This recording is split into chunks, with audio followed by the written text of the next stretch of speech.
Well, Stephen A., do you agree with this strategy of walking Harper?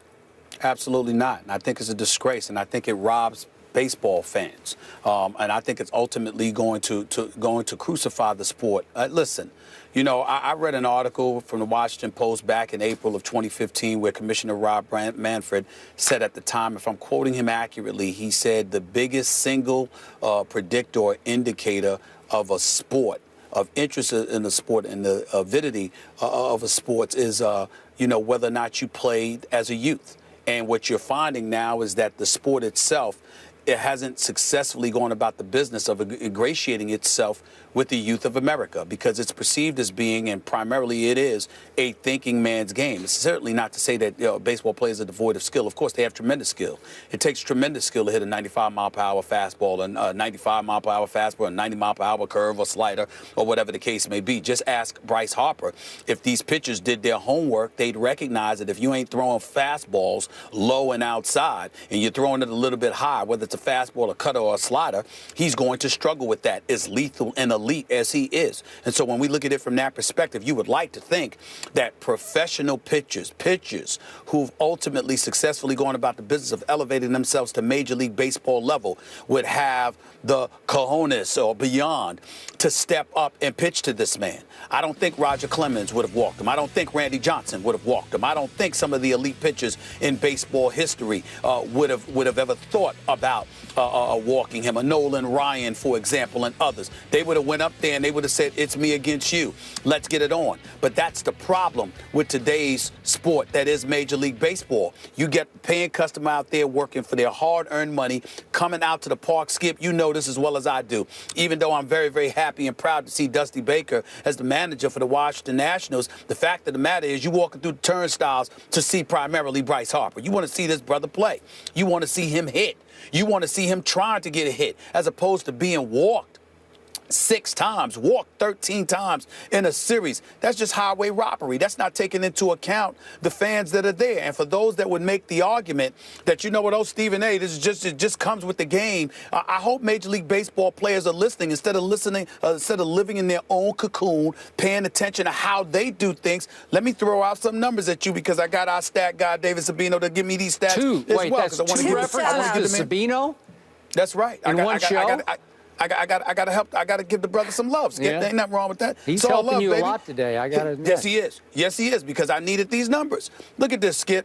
When we talk about, according to the Nielsen ratings, 50% of baseball viewers are now 55 years of age or older. Sure. Which is up from 41% 10 years ago. So in the last 10 years, the age group is, I mean, you're talking about, look at the growth. And then you talk about the data. Average age, 53 for baseball, 47 for the NFL, 37 for the NBA. The NFL and the NBA have gone about the business of successfully ingratiating themselves with the youth of America. Baseball is stuck with their tradition. They've ignored the youth of America. Their audience is getting older, and before long, if they keep this nonsense up, they're not going to have an audience. You cannot ask dads to bring their sons and their families to games. You can't market great players like Bryce Harper and Trout and all of these boys and then go out there and you get to see them walk in the base because they don't even get an opportunity to swing. You can't do that to people and expect the sport, the interest in your sport, to elevate. It's going to dissipate. It's going to continue to do so. The audience is going to get older. And before long, you're going to have a limited number of people even wasting their time watching baseball. I'm telling you that right now. Yep. We've said that many times on this show, and I am with you on that. I ask you a question. Who won all 4 games of this series? Wasn't it the Cubs? It was the Cubs won all 4. So right. Bryce Harper's team did not win any of these 4 games. Exactly.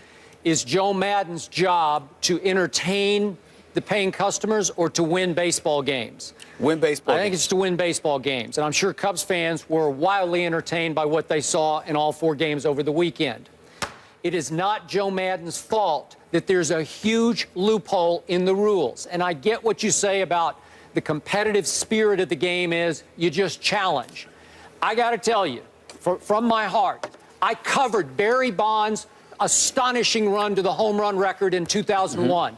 August, September, I attended many of the games home and away, covered most of them.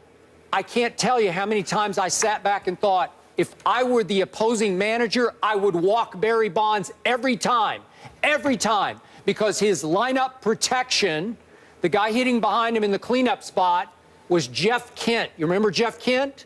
Yeah, the guy you called Jeff Kent. Jeff Kent. Thank you, because he couldn't in those spots. The stage was too big for him to protect Barry, to take advantage of. Barry's walked, so now I got to cash in. He just couldn't do it enough. He was a nice player, a very good player, but he wasn't that guy. He wasn't that guy through that stretch run. My point is, neither is Ryan Zimmerman. He's a one-time All-Star. When was Ryan? Back in 2009. He's hitting .236 right now. He went 2 for 15, did Ryan Zimmerman, in this series as the lineup protection to Bryce Harper. So my point is, this is the opposite of hack a whomever in pro basketball, because in that case, you're taking advantage of the opponent's glaring weakness. That guy can't shoot free throws. In this case, you are eliminating the opponent's greatest offensive strength because the rules allow it. Because to me, even though the seam heads, the Moneyball guys keep telling me, oh, but that'll come back to bite you. It'll come back to haunt you if you keep putting that guy on first base, first base, first base.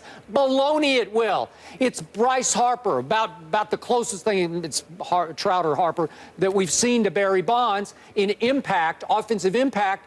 I'm putting him on every time because it is psychologically debilitating to the whole team. You just put him on first base again. You gave him a quote-unquote free pass.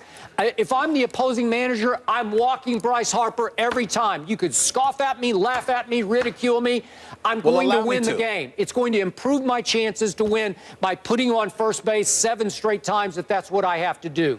I'm sorry, it's a loophole in the rules. I know it's a loophole, and I know factually you're correct, but it doesn't mean that your position is any less shameful. You're talking about competition. You're talking about sports. Skip Bayless, if this is the playoffs, although I would never justify 6 times, you understand it. If you're going after a pennant, you understand it. It's May. It's May, and you're walking a guy 6 times in a month of May? That just shows that you're not thinking about the fans at all, and you're not thinking about the entertainment aspect. You're not. I understand that, and so what I'm saying to you is, you wouldn't have a problem with that, but I would, because last time I checked, let me finish. Last time I checked, Joe Madden ain't managing for free. He's getting that money from somewhere. Where the money come from? It comes from the fans who patronize your sport. And I'm not saying it's his job specifically. I'm not calling out Joe Madden. Of course not. You're a manager. That's your job. You gotta go about the business trying to win the game. I understand it. I'm saying that Major League Baseball has to do something. You cannot do this to people. You can't rob people of their hard work and money like this. You are robbing them. So, and you can't justify that, Skip. Would baseball ever go so far? Now, this would be a shocking change, and baseball has been averse to change for hundreds of years, it seems like. Okay, could you change it to where if you walk a guy a 2nd time, he gets 2nd base, and a 3rd time, he gets 3rd base? Would they do that? Well, you're going into the specific remedy, and I respect that. I'm saying to you, that's your way of saying it. You know what I would do? I would mandate eradicating intentional walks from the game. Me personally, I'm telling you, that's how extreme. But how do you can unintentionally intentionally walk. I understand that. Intentionally, unintentionally. You know, I understand you don't have but to it would be Okay. I understand it, but it would be harder to get away with if you know you have literally, by rule, eliminated the intentional walk. I know that's extreme. I know that robs the sport of strategy. I get all of that. I know, but it's you're in danger of damaging the sport when you do. I'm telling you right now, Skip. How many times have I told you the story about how I went to New York because Barry Bonds doesn't come to Yankee Stadium? I was so disgusted. I was so disgusted. I know. I'm with you. But again, they didn't care. The Yankees were trying to. It was Yankees, right? I know. They were trying to win the game. Why don't you take the bat out of Barry Bonds' hands? Because the rules allow you to. Let me ask you this question. Let me ask a question there, Skip. And see, this is where, to me, your argument goes awry. You know Nolan Ryan. You can go back to the days of Bob Gibson. Well. You could give me Randy Johnson. Would they have ever done that? Nope. Too much pride. Stop right there. Stop right there. Stop right there. Yeah. That's what I'm talking about. Okay, how many of those guys were there or are there? Wait a minute. Wait a minute. But that's what I'm talking about. I'm talking about, excuse me, you have to sit up there and deal with this man. That's what sport is supposed to be about, and nobody flagrantly robs the viewing public of that reality more so than baseball. Okay, is that disputable? Is that disputable? It's not, but you cannot legislate competitive spirit. You have to. You can You're try. going to have to change the rules. You can try. Well, that's all so I'm saying. You tell people, have the guts to stand up to Bryce Harper and throwing fastballs. No, I'm not saying fastball. I'm saying you have to pitch to the man. You can't sit up there and ask people to come and watch folks play and then walk the star, the #1 gate attraction, this man 6 times. But would you rather pitch to Ryan Zimmerman or Bryce Harper? Of course, we know the answer to that, Skip. That's a given. That's a given. But what I'm saying is, let's take you talk the foul with DeAndre Jordan, the Andre Drummonds of the world, and all of that. We understand. But Skip, over the last 2 minutes, what happens? You're not allowed to do certain things without punitive damages because they said you can't just continue to do this and circumvent dealing with Chris Paul or Blake Griffin or somebody. You got to play. Okay, if you did the one more base for each additional walk, then look what would have happened yesterday with Bryce Harper. He'd be scoring on walks. Like his last, 3 or 4 walks, he would just score. Like, oh, you just put him on home plate. Way to go. Okay, that might stop you. I'm not even arguing the specifics with you because I understand there's a plethora of things we could come up with to alleviate the problem in some capacity. I'm just speaking about baseball and the dissipated level of interest on the part of the younger generation, and I'm highlighting this as a primary cause of it. Other sports, you get to live in the moment. I agree. Yep. Baseball, guys, you just sitting out there eating sunflower seeds with your shades on. They could smoke a cigar in outfield for crying out loud. It's ridiculous. It is. It's ridiculous. I'm with you. I agree. All right, you know who else is not robbing the public of his presence? That would be Sam Bradford. He returns to Eagles camp today. The guys will tell you what they make of it after the break. Stay with us. I'll tell you what you ain't got.